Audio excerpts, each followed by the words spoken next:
Ndella ma bàyyi la nga dalal sa invité. D'accord Fatima, donc comme on le fait tous les mercredis, sama rubrique à la découverte de tey dama j'ai le plaisir de vous d'avoir sur le plateau Adama Gueye. Donc elle est jeune entrepreneur, créatrice de contenu. Donc naa la bàyyi nga nuyu téléspectateur présenté wu. Alors, maa ngi nuyu ñëpp seen tur ak seen sant, je me présente encore, je m'appelle Adama Gueye, mais je suis plus connue sous le nom de Adabel sur les réseaux sociaux. Je suis créatrice de contenu, entrepreneur, jeune entrepreneur sénégalaise et fondatrice de Sisterhood. Voilà, donc est-ce qu'on peut savoir réellement en quoi consiste ton métier en tant que créatrice de contenu? Alors, mon métier en tant que créatrice de contenu, on peut dire que j'établis en fait une relation de confiance entre les marques et ma communauté. Donc aujourd'hui, tu as une marque, wala nga am marchandise, bëgg ko promouvoir. Donc tu vas chercher en fait un créateur de contenu ou bien une créatrice de contenu, une influenceuse, même si j'aime pas ce mot, pour promouvoir ta marque. Donc en gros c'est ça. Toi en fait en tant que créatrice de contenu, tu essayes de vendre la marchandise par tes réseaux sociaux. D'accord. Depuis combien d'années nga ci nekk? Alors j'ai commencé les réseaux sociaux depuis 2019. Oui, et bon, en 2020, c'est là que les gens m'ont plus connu sur Snapchat déjà. Et après, j'ai établi une autre communauté sur Instagram. D'accord. Donc, est-ce que depuis, tu as eu une altercation par rapport à sa, comment dirais-je, qui a la faille pour faire la publicité ou pour visibilité? Depuis 2020 jusqu'à 2025, est-ce que tout s'est bien passé, on va dire? Non. Forcément di nga mës a am kenn koo xamante ne di ngeen mës a am problème parce que tey jii comme lu may wax rek enfin je prends mon exemple une créatrice de contenu son métier en fait son travail c'est nga ñëw indil ko c'est-à-dire la campagne wala campagne de publicité bi nga bëgg a def wala nga indi ko sa marchandise moom mu wane ko sur ses réseaux sociaux. Donc su ko wanee sur ses réseaux sociaux rien ne juste enfin ne comment dire dara voilà justement c'était le mot. Rien ne garantit aujourd'hui que ta communauté pourrait être intéressée par la marchandise. Donc voilà, moo tax tey jii c'est très important avant d'aller chercher une créatrice de contenu de voir par exemple aujourd'hui est-ce que sa communauté va répondre en fait à toi ce que tu veux vendre. Donc c'est bien de cibler, de voir tey jii nii kan ngay jël pour mu promouvoir la sa marque parce que mën nga ñëw gis benn kenn koo xamante ni moom peut-être communauté wam c'est une communauté peut-être jeune alors que toi tu vends tout ce qui est bambinerie. Donc forcément il faut chercher aujourd'hui une créatrice de contenu qui est maman, qui partage sa vie sur les réseaux sociaux en tant que maman. Donc voilà, c'est très important de faire un ciblage, on va l'appeler comme ça, avant de chercher aujourd'hui ton influenceuse. Donc on va un peu parler de la cible, on va dire, parce que des fois tu vois des auto-influenceurs yoo xamante ne ni da nga gis ay nit contacter leen fay leen xaalis wala ñu d'accord ci benn affaire pour ñu defal ko pub. Mais comme tu as dit cible bi nga xamante ne moom la war a am wala impact bi nga xam ne publicité moom la war a am du ko am. Donc qu'est-ce que tu penses de cela? C'est-à-dire est-ce qu'on peut reprendre la question? En fait, maintenant, beaucoup de jeunes s'autoproclament influenceurs. Donc, dañuy ñëw wax la ni que je suis influenceur, dinaa la andil tel ou tel impact. Bu ñu d'accord ci dara. Boo ma fayee xaalis par exemple, man je vends des comment dirais-je pour faire. Je suis promoteur, je suis intéressée par ce qu'il fait lui. Oui. Ma ñëw nga ni ma yow en tant que Adabel tu es influenceuse. Ngeen d'accord ci ay cadeaux alors que toi ta cible ce n'est même pas lui ce qu'il fait. Ok, je comprends. Et tu vois pas mal de gens qui font ça maintenant sur les réseaux sociaux, tu payes ton argent, après tu n'as pas le rendu que tu veux. Moi li ma lay wax sànq. Après il y a influenceur et influenceur. Tout le monde peut être influenceur. Parce que tey jii même yow avec tes réseaux sociaux mën nga sol lenn par exemple nit gis ko mu bëgg ko nga influencer ko mu dem jëndi ko. Après tout dépend en fait de l'audience et de l'engagement que tu as auprès de ta communauté. Parce que y a des micro-influenceurs et des macro-influenceurs. Tey jii di nga gis koo xamante ne dina nekk sur les réseaux sociaux mu am des millions d'abonnés mais pourtant il a pas d'engagement parce que jegewul communauté wam donc tey boo bëggee promouvoir ce marchandise wala sa marque moi je te conseille de prendre les micro-influenceurs parce que micro-influenceur mooy ki nga xam ne mooy doo ngay débuter ok mais ki nga xamante ni moo gën a jege publicam parce que moom mooy waxtaan ak publicam moom moo am interaction ak publicam maintenant les macro-influenceurs ñooñu ñi may proposer ñooñu mooy par exemple les grandes entreprises mooy ñi nga xam ne dañoo bëgg juste de la notoriété ils sont pas obligés en fait de vendre ou quoi que ce soit mais tey benn Adabel bu ubbi benn boutique bëgg promouvoir boutique bi va chercher benn micro-influenceur bi nga xamante ne tey jii tu es sûr que jege na communauté wam te am na engagement te engagement aujourd'hui il y a certaines applications où tu peux mesurer l'engagement de la personne tu dañ koy télécharger dugal turu nit ki son pseudo sur Instagram mu indil la est-ce que kii il est engagé auprès de sa communauté donc l'engagement ça se mesure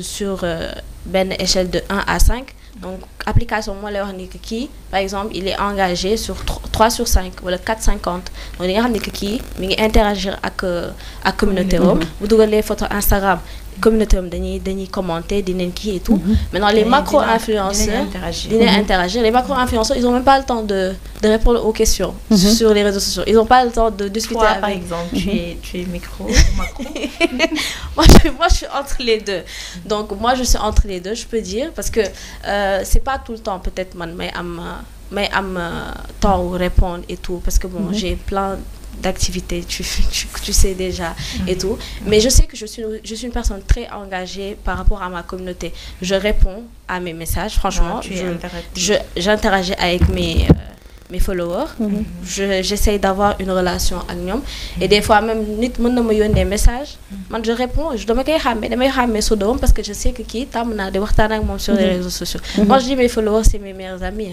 je leur parle comme si c'était des amis à moi. Tu es bienveillante oui j'essaye d'être très bienveillante avec ma communauté. D'accord. Donc beneen bi aussi j'ai vu que bon je t'ai suivi il y a pas longtemps mais de très près di xool li ngay def et tout ba mu intéressé ma xam ne ni que tu peux avoir de l'impact positif si jeunes yi moo tax ma fexe indi la sur le plateau donc il faut savoir que tu as fait des études quand même. Oui. Tu es allé faire des études en sciences politiques je pense. Exactement. Qu'est-ce qui t'a poussé à lem yooyu noonu teg ko fee focus ci li nga xam te mooy entrepreneuriat. Alors comme tu as dit j'étais en France depuis 2017 j'ai fait 7 ans là-bas et j'ai eu mon diplôme en sciences politiques et c'est de là que je suis rentrée après bon j'ai eu ma fille c'était un peu difficile en France j'étais toute seule et tout donc je vivais seule avec ma fille mon mari n'était pas là donc j'ai dû revenir en France au Sénégal pardon sama côté yaay et quand je me suis posée je me suis dit en fait la vie en France et surtout que bon avant j'étais pas voilée et vu que je veux mettre le voile je sais que en France c'est un peu difficile donc je me suis dit je vais rester au Sénégal maintenant reste à voir qu'est-ce que je peux faire au Sénégal j'ai fait des études en sciences politiques j'ai eu à déposer mais mon CV sur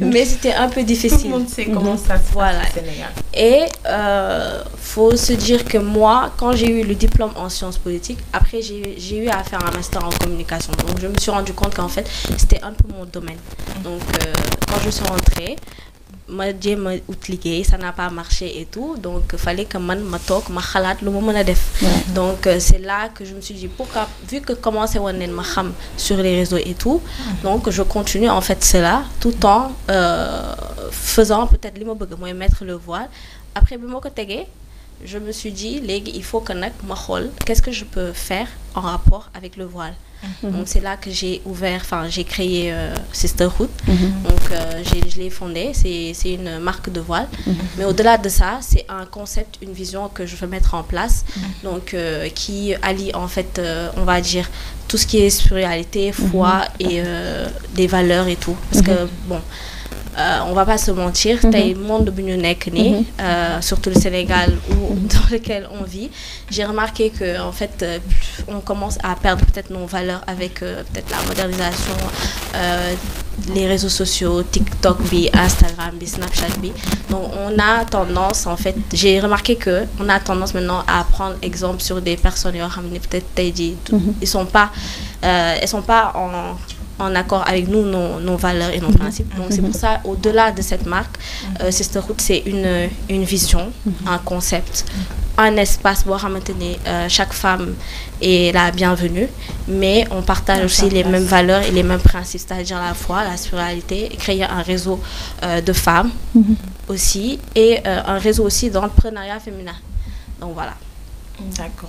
Donc, mis à part Sisterhood, que tu as mis en place récemment, il faut savoir que toi, quand je t'ai connue sur les réseaux sociaux, tu n'étais pas encore le voile.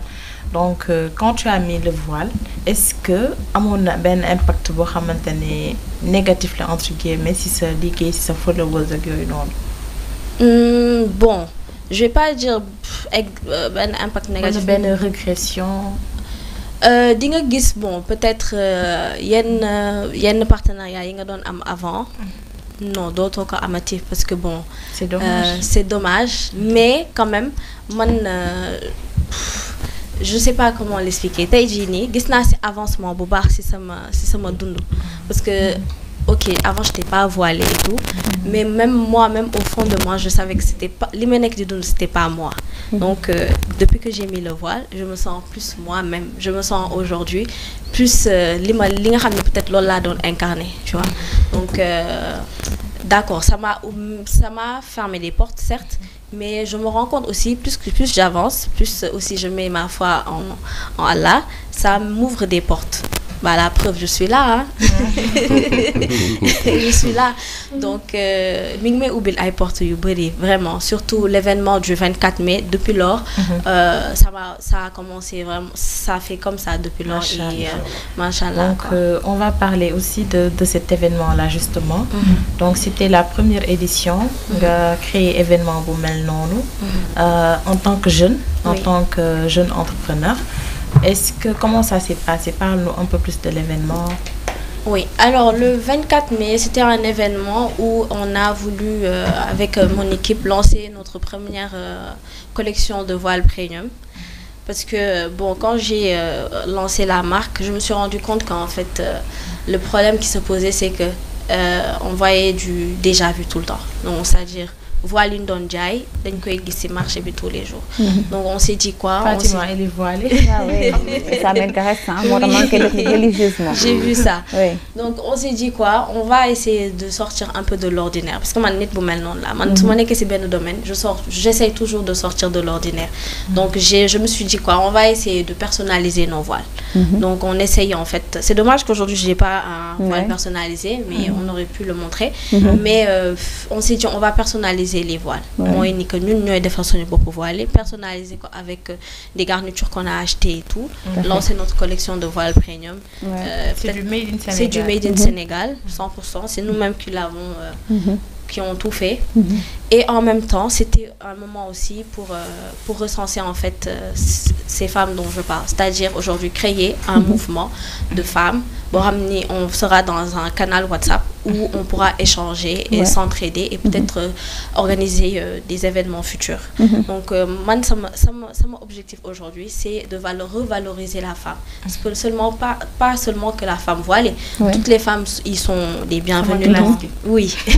Mais qu'on partage toujours les mêmes valeurs et les mêmes principes. Qu'on soit voilé ou non, on peut toujours, je pense, partager les mêmes principes et les mêmes valeurs. Donc voilà, c'est vraiment mon but aujourd'hui. Moi, Taïjini, d'ici l'année 2026, compter Sisterhood, enfin, nous compter peut-être 1000 membres. On ne sait pas, j'ose rêver quoi. Donc voilà. Déjà, on a bien membre de chaque phase. Oui, je suis partante. Et puis, le de femmes solo, parce que je suis beaucoup que dañu nekk benn communauté boo xamante ni vraiment day gën di yaatu parce que gis nañu ne léegi y a beaucoup de voilés te gis nañu ne aussi femmes voilées yi léegi dañuy bëgg di def ay innovation quelque part yenn saa comme sama genre gi aussi nous avons nos propres looks dama sa look dafa atypique donc c'est ça. Bon, il faut yenn saa aussi qu'on essaie un peu de changer, essayer de faire de sorte que ñeneen ñi aussi di gën a am envie de mettre le voile. Donc loolu aussi day ñun aussi il faut que ñu am lu ñu ci def donc day bokk ci li nga xam ne moom mooy déjà li ñi nga xam ne moom la ñuy def di ko conceptionner mooy bokk na suñu tenue yi nga xam ne moom la ñuy defar également suñu voile bi et tout parce que yenn saa am nañu voilé yoo xam te aussi dañuy am du mal à yenn saa ñu am yenn tenue yi wala bu ñu ko amee aussi c'est compliqué yenn saa soit day yaraax wala day gàtt et tout ça voile yi aussi c'est compliqué parce que day dugg ci marché bi fekk fi même voile yi loolu aussi voilà on a besoin aussi am yenn comme ñu personnaliser ko et tout loolu aussi c'est important que boo muuroo quand même mu nekk muuraay boo xam ne yow rek yaa ko moom loolu laa bëgg c'est important loolu moom dama ciy ànd je suis man maay premier membre Inch'Allah. Alors ñu ñëwaat toujours ci événement bi machallah on a vu que réussite la woon totale. Comment ça s'est passé toi en tant que jeune femme, jeune entrepreneur? D'où est-ce que tu as eu le courage ak l'ambition ak comment ça s'est passé? Alors comme je t'ai dit moi su ma nekkee ci benn domaine damay bëgg tout le temps génn ma fël feneen foo xam ne peut-être xaaree wuñ fa woon nit ñi ci nekk et tout. Quand je suis rentrée dans le marché du modeste fashion on va dire je me suis dit en fait il faut que ma def loo xamante ni peut-être mosuma ko fi gis parce que bëri na ñuy jaay col bëri na ñuy jaay ay yére modeste fashion et tout donc je me suis dit pour la première pour le lancement de la collection de voile damay jéem a organiser benn événement bi je vais faire de telle sorte que nit yi nga xam ne dañ leen di ràññee peut-être ñu voilé wu dama leen di invité comme Mary Bey de la TFM invité naa Khadija Mohamed invité naa ay influenceuses Léna Habib elle était pas là mais elle était invitée invité naa Mame Diarra elle est très suivie aussi sur LinkedIn ñooñu ñëpp dama leen di regrouper ci événement bi comme ça tey jii ñëpp képp ku fa ñëw di nga mën a reconnaître à travers ñoom parce que des fois di nga gis une voilée elle est voilée mais peut-être bon xam nga sol teg voile man moom pour mon cas c'est un peu particulier parce que man balaa ma koy teg dama réfléchir naa ci lu bari et tout et bon peut-être bëgguma ko wax ci télé bi et tout mais j'ai une connexion très très forte en mon créateur ba tey jii bi ma koy teg c'était loo xam ne daf ma leeroon ba pare peut-être donc mais di nga gis koo xam ne daf ko teg mu nekk peut-être lu metti ci moom parce que bon ak tentation yaa ngi ni sol sa prix bu rafet ku ko gis xam na da nga naan dama ko bëgg a teg donc di nga gis koo xam ne dafa voilé mais peut-être c'est pas facile des fois xam ne jigéen dafay bëgg di wax tout le sama temps voile bi et tout mënuma ci lii c'est ça exactement tu vois on appelle ça le was-was da ngay dem ba en fait day mel ni seytaane lay dugg ba donc da nga koy bëgg dindi donc man jour dama bëggoon def de telle sorte ñi fay ñëw ñëpp ñu reconnaître à travers ñu nga xam ni voile bi tu le mets pour ton créateur tu le mets pas parce que da nga bëgg nduroog kii da nga bëgg nduroog kële da nga ko teg parce que tey jii c'est une obligation que Allah nous a demandé de faire en fait donc loolu moo tax j'ai organisé la journée du 24 mai moo tax képp ku fa ñëw c'était tellement long parce que ku nekk da ngay bëgg joxe sa avis man le voile quand je l'ai mis ça et ça donc man loolu en fait laa bëgg tey jii nii après ça c'était de recenser en fait toutes ces femmes là qu'on soit solidaires entre nous ñu jàppante et tout ñu xam ni que le voile c'est rien man je trouve que le voile est très très joli c'est dafa noppale et puis moi je suis passée par et puis dafa nekk loo xam ne lu ñu suñu borom digle la aussi boo ko defee aussi forcément c'est ça doit être joli parce que suñu borom moom moo ko digle donc nga def ko ak nga ñàkk ko def yépp suñu borom moo ko digle farata la man lay wax farata la mais man damay ñëw léegi rek moom lay toj léegi jeex na ñu jàll ci Allo Voyage voilà ñëw léegi t'inquiète pas d'accord est-ce que vous avez des questions non dañuy jàll xam naa suñu temps bi jeex na dañuy dem Allo Voyage léegi après moom dina tàggatoo à la fin inchallah donc Babacar oui nee nañu bu ñu def transition ñu daal di dem directement ci suñu sujet Allo Voyage Babacar tey lan ngeen di bon li ñu andi leen la mooy dafa am Sénégalais yu bëri ñu ngi dégg ay xibaar yoo xam ne fële ci États-Unis mooy que dafa am 12 pays c'est-à-dire fukki réew ak ñaar yoo xam ne en fait le président Trump dafa jël benn arrêté boo xam ne pour réew yooyu dootu ñu fa dugg réew yooyu nag mun nañu wax ne Sénégal bokku ci donc mun nañu alhamdulilah parce que ñu ci bëri boobu ba léegi ñun dañuy contacter dañuy laaj ndax Sénégal ci la bokk wala ci bokku ci donc li ma ci mën a wax mooy Sénégalais bu bëgg dem États-Unis mën na dem États-Unis bu dee am na visa am waaye li ci gën a am solo aussi tamit mooy am na ci juróom-ñaari ñaari dëkk yoo xam ne aussi daf leen concerné ci côté Afrique bi yàlla dogal na comme ni nga ko waxee léegi Sénégal bokk ci mais sénégalais bu bëgg voyager bul hésiter parce que ñu bëri dañuy bëgg sax dem ambassade déposer mais day naan non ak Trump est-ce que boo demee dinañ la may et cetera mais peut-être ñoom sélectionné nañ 12 pays yoo xam ne ci jamono ji may wax ak yow nii le 12 pays yooyu daal mënatuñ dugg États-Unis leen fi interdit waaw juróom-ñaar ci Afrique donc mën nañ ci citer yenn yi sax lu mel ni République démocratique du Congo Guinée équatoriale ak Libye ak Somalie ak Soudan ak Tchad yooyu waaw yooyu dëkk bokk na ci dëkk yoo ñuy dem bay exiger léegi tout à fait voilà yooyu yëpp ñu ngi ko ci wax daal mais man li ma gën a amal solo rek mooy sénégalais yi bëgg a tukki dem États-Unis mën ngeen dem États-Unis su ngeen bëggee déposer mën ngeen déposer boo ma seetsee ma monter le dossier incha allah wutal la rendez-vous nga dem non non da ngay jël congé parce que bon xam naa boo jëlee congé ñëwal rek ma monter le dossier donc daal ci gàttal daal loolu laa bëggoon dalal xel sénégalais yi mooy sénégalais yi da seen xel dal ci loolu mooy bépp sénégalais boo xam ne bëgg nga dem États-Unis am nga sañ-sañ jël rendez-vous dem déposer def sa entretien bu yàlla dogalee nga am sa visa nga dem donc ci tënk loolu rek la woon ragaloo ne sénégalais yi aussi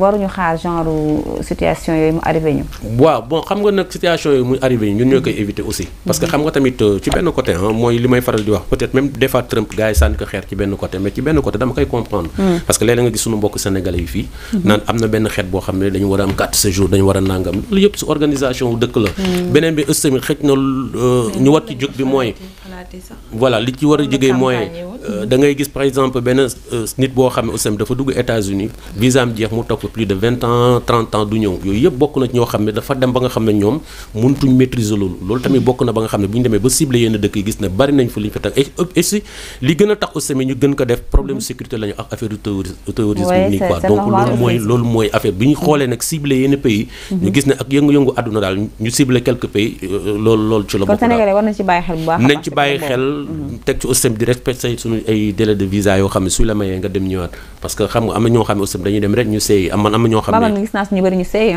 non même seey bi man gis naa koo xam ne ba mu fa demee léegi ëpp na plus de 18 ans ou 20 ans dooma mosu ko gis ma nga fa donc yooyu yëpp ay affaire la yoo xam ne mu ngi noonu mais États-Unis bu ko gars yi jàppee lu métti waaw boo demee bu yàlla dogalee sa entretien jàll du mat 5 minutes yàlla duutu ko da ngay dem kenn mënu ci dara mais ñu bañ a def suñu xel na non Trump dafa métti nangam sangam non Trump yorul sa àdduna Trump yorul lu dul réew bu muy diriger yàlla bu tuddee heure sangam telle heure dina la fekk ci dëkk bi no amal gëm-gëm beeg pastef bi dafa mel ni ngay jógee fii di ñëw ci plateau bi mais da nga naan fi may jógee damay egg ak jàmm ñibbi wax jàmm donc gëm-gëm boobu laay wax sénégalais ñu bañ a découragé ku bëgg a dem aussi si rôle am la nekk ndax promesse de campagne la woon waxoon na ne quand même loolu yëpp ko réglé aussi voilà tax vraiment comme ni ñu wax Sénégal aussi ñun on a besoin de sécurité voilà loolu rek la loolu aussi mënul bàyyi sa réew aussi nit ñi di dugg nu leen neexee di génn nu leen neexee bon sécurité bi demee na loolu quand même donc loolu la ci jublan moo tax bu ñu ko comprendre noonu rek du métti américain yi fal ko de. ba c'est le président des Américains aussi. parce que loolu la waxoon bu ñëwee day defaraat dëkk bi moom Trump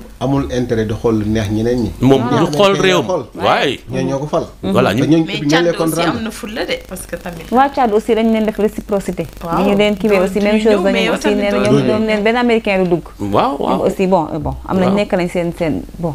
ñoom li ñu wax rek moom mooy gën a sensibiliser aussi. man daal li ma am ci comme ay xibaar yu wóor mooy yaa am na sénégalais yi dem ambassade ñu ngi leen di may ñenn ñu ngi leen rejeté. ku am bëgg a dem États-Unis demal nga déposé bàyyi lépp suñu borom su ko yàlla tuddee di nga dem. te képp ku am visa mu nga dem terewul benn sénégalais nag bu mën a déposé États-Unis ku fa bëgg a déposé maa ngi koy wax man Babacar Thiaw à la voyage mun nga dem nga déposé. li ci des nga bàyyi ko suñu borom non non nee naa la yow dama lay montel dossier incha allah.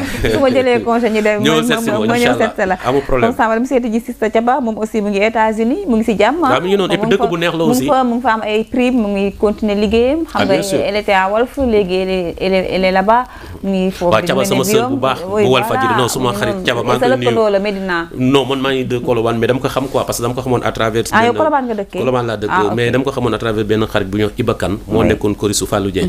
donc Thiaba ñoom ñaar ñoo bokk kër Rue 11 Medina. donc ñu xamante woon mu nekk ku baax nekkoon Walfadjri. elle est extraordinaire mu ngi États-Unis mu ngi liggéeyam normal amul benn problème. tout à fait donc comme li nga wax rek bu ñu réglé ku nekk respecté sa ay droit. jeex na sa devoir rek. doo am benn problème ci dëkku jàmbur yaakaar naa ne bu sa séjour jeexee nga génn dem sa yoon ñëwaat demaat météo moo gën ngay sëy foofu. voilà donc loolu la ñu andi woon tey sunu mbokk téléspectateurs yi ci wàllu Amérique dalal xalu Sénégal yi. bu ngeen bëggee dem États-Unis dem leen déposer bu ko yàlla tuddee da ngeen fa dem incha allah.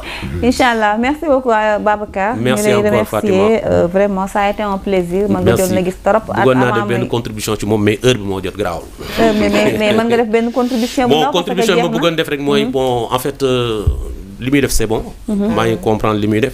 mais volet communication bi li laa jot benn message am ko naa ma nekk muy wax olof. donc non c'est vrai c'est important hein parce que xam nga la communication. dafa nekk entre émetteur ak récepteur. yow li am solo mooy bul coder sa communication. par exemple tey man su ma doon làkk séeréer. ku déggul séeréer du ma dégg. te bu ñi ngay wax ñi la ëpp fii ci réew mi olof la ñuy dégg.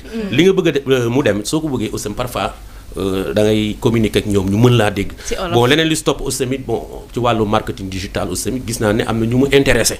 que ne aussi tamit war ngeen mën di jël côté bu bien vrai que voile bi comme ni nga ko waxee diine moo ko santaane. te lu ñu war a def la. te aussi tamit macha allah mais am na ñoo xam ne da leen di soxla ci wàllu marketing digital nga leen di mën a defal seen ay promotion ci wàllu produit wala ay services. loolu tamit jigéen ñu bari wala ay entreprises yu bari dañ ko soxla. loolu maa ngi dégg yaa ngi ci doon développé parfois aussi tamit am na ñoo xam ne dañ koy def mais peut-être du ñu xam cible entreprise mais day jiitu nga xam entreprise bi lu muy def produit bi muy jaay wala service bi nga xam cible am ñan la âge bi. mais ñu ci bëri dañuy bëgg pas mal de formation yoo xam te ni dafa laaj formation ñu koy commencé di ko def. tout à fait am na ay plateformes yu ñuy lancé pour des jeunes yi nga xam ne qui sont intéressés par la communication digitale. ñu ngi commencé mais à part loolu bon ça va marketing bi ak tout ça. lu am solo la. merci mais ñu ngi lay encouragé quand même. merci beaucoup. voilà lii di création de contenu gis naa ne léegi jeunes yi ñu ngi si ba gën di intéressé wu. tout à fait voilà nekk na secteur boo xam te ni vraiment xale yi bëgg nañ ko. tout à fait donc c'était un plaisir ñu dalal la fii ñu bàyyi la nga tàggatoo. le plaisir est partagé bon maa ngi remercier ñëpp ñu nekkoon si plateau bi c'est que man sama wolof bi. c'est normal. waa France ñoo ma yàq. c'est normal c'est normal mais c'est bien quand même. c'est normal. donc maa ngi remercier ñëpp di remercier toutes les personnes qui nous regardent di remercier sama famille xam na ñëpp ñu ngi toog di ma seetaan. Babacar daa wala ngay mélanger les deux waaw wala may mélanger avec di ko def cocktail c'est vrai. maa ngi woo ñëpp si li ma bëgg taxawal nii muy ce réseau de femmes. qui est Sisterhood comme le ma wax rek. benn réseau boo xamante ni que tu sois voilé wala non voilé mën nga si bokk. je sais pas ndax mën naa joxe numéro de téléphone bi képp ku si bëgg bokk. intégré muy 78 125 02 95 donc voilà di jaajëfal ñëpp. di remercier aussi toute ma famille. merci beaucoup jërëjëf ñu ngi lay jaajëfal bu baax a baax Kassé. waaw ça a été un plaisir. waaw man maa gën a kontaan parce que li ma bëggoon wax yëpp xëy na li gars yi naan li duuf si cin li diis si nag la xaju si cin li mais dañuy wàññi bu ëllëgee ñu toggaat rek quoi. maa ngi remercier